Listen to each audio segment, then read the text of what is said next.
Hey, IB physics students, Mr. Tima here.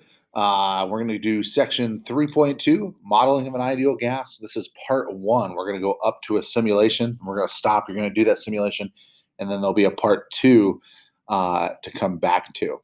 All right, here we go. All right, so with ideal gas laws, again, this is very similar to chemistry. You may have heard the term like PV equals nRT, or the idea that if I have a balloon and I squeeze it, what's going to happen to it? And that's kind of what we're talking about. Well, there are three ideal gas things that we have to make sure that we understand, or excuse me, three that we have to make these assumptions. That molecules are perfectly elastic, which means they're like little bouncy balls and they bounce off of each other. The molecules are spheres, no other shapes, just spheres. And then they are all identical. Though they might be different things, in the physical world, we have to assume that they're all about the identical size. So, ideal gas, like liquid nitrogen, okay, pure. We're talking 100% pure molecules here.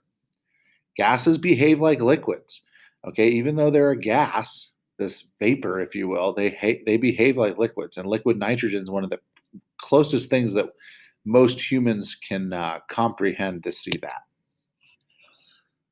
To measure the average kinetic energy of molecules of an ideal gas, that's what temperature is, that average kinetic energy. So if things are moving faster at the same temperature, they're going to have a higher temperature. Okay? Again, if you have larger particles and you have smaller particles, the smaller particles can reach a higher velocity in the same amount of space, so they will have a higher temperature. Pressure, okay?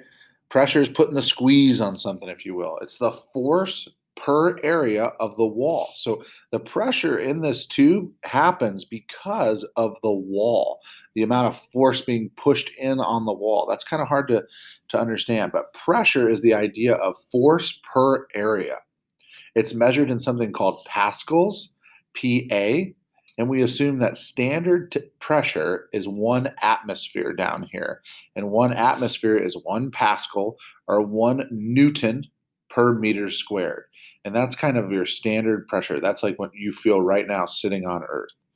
Okay? Again, force is measured in newtons and area is meters per second squared. Meters squared. And a Pascal comes from Louis Pascal, which is the guy that kind of came up with this stuff. So we can now use particle motion to explain the behavior of gas, like a sliding piston on a gas. Okay? So for example, pressure and volume. The volume of the gas is reduced. So if the volume of that gas is reduced, and the best way I can tell you to think about this is think of each molecule as a person in a room. If the walls of the room start closing in on you, you're going to feel a higher pressure. Okay? How about pressure and temperature?